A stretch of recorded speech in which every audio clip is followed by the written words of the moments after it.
ինչ ես ասում, ասա բալիկ։ Օրվա հետ ես մեծագույն խոնարհությամբ գալուս եմ իմ գլուխը հակելու այս կրակարանին նկատի ունենալով մեր զոհերի իշտակը, որոնց եկեղեցին սրբադասեց եւ այն իշտակը, որ մի մասը նաեւ իմ ընտանիքն է, քանի որ իմ ծնողները կոտորածից փրկված երկու զավակներն են մեծացած որփանոցում, իմ երկու ծնողները։ Գալիս եմ այստեղ իմ ընտանիքի սրբազան պարտքը կատարելու, ոչ միայն ընտանիքի, նաև մեր համընդհանուր։ Մայստրո, մտավորականությունը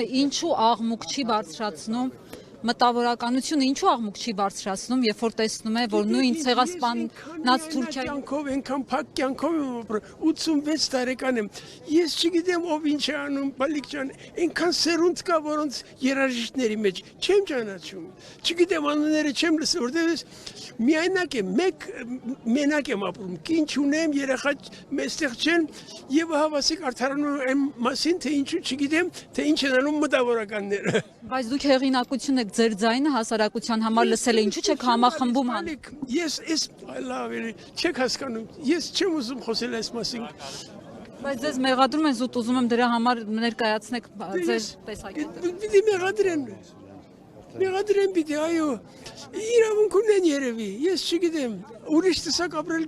եթե հնարավոր լիներ ինձ կապրեի, տնից շատ քիչ եմ դուրս գալիս, եւ արդարանալ չեմ ուզում, ես իմ անելիքը անում եմ, շուտով 350 դպրոցական երեխա մի համերգ են տալիս, որը ամբողջ երաշխությունը իմն է, ժողովրդական բանահյուսական նյութերի հիման վրա գրված տարբեր բարբառներով հայերենի եւ սա է իմ պատասխանը միակ բանը որ կարող եմ անել եւ իմ ինչ ասեմ լավագույնը որ կարող է անել սա է շնորհակալ ենք մայստրո